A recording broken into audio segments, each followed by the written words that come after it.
Well, while that New Jersey mayor is refusing to answer our questions, she has spent plenty of time in front of some other cameras over the last couple of days. Brent Bazell is founder and president of the Media Research Center. His group has been doing the TV analysis. Brent, good to see you. And so, that's the question is Mayor Zimmer, she's gone on MSNBC, she's gone on CNN. She has not gone on Fox. We've asked her repeatedly, and it's tough to think, okay, she's got no axe to grind. If she won't come on all three of the major cable networks, why wouldn't she come on and answer fair questions here?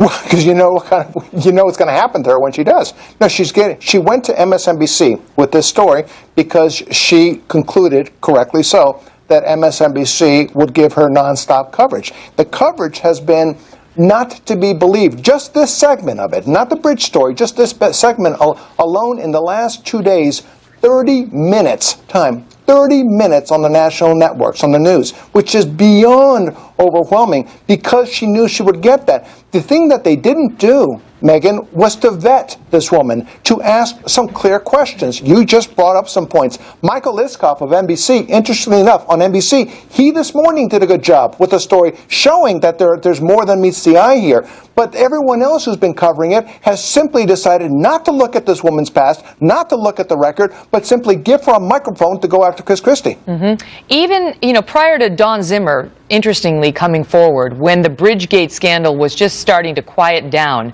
So it's just starting to quiet down, and she comes up out of nowhere after a week earlier saying she didn't believe he'd engaged in retaliation. Now it starts to die down. She comes forward saying, oh, it was retaliation. Right prior to her doing that, Brent, Tom Brokaw, of all people, goes on, no conservative he, and says this. I do think across the country, however, when they're looking at long-term unemployment and they're looking at the uncertainty of the Obamacare, they're saying, got to move on, guys. I do wonder if this had happened in Nevada, whether it would have gotten much attention. Your thoughts?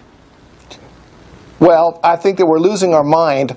Tom Brokaw is chastising MSNBC while Dan Rather is defending Fox. I love this.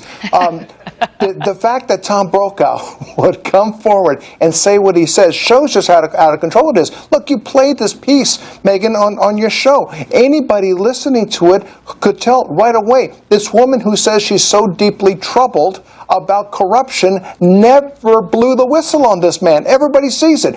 You know what it's like? It's like Anita Hill and her accusations against Clarence Thomas. And all you have to do was look at it and find out that she still liked him and followed him for years after this awful thing. The same thing's happening here. So they should have asked questions. I'm not saying they shouldn't have covered her, but they certainly should have asked some questions first. And if there's some duplicity here, now they should start investigating her. Yeah.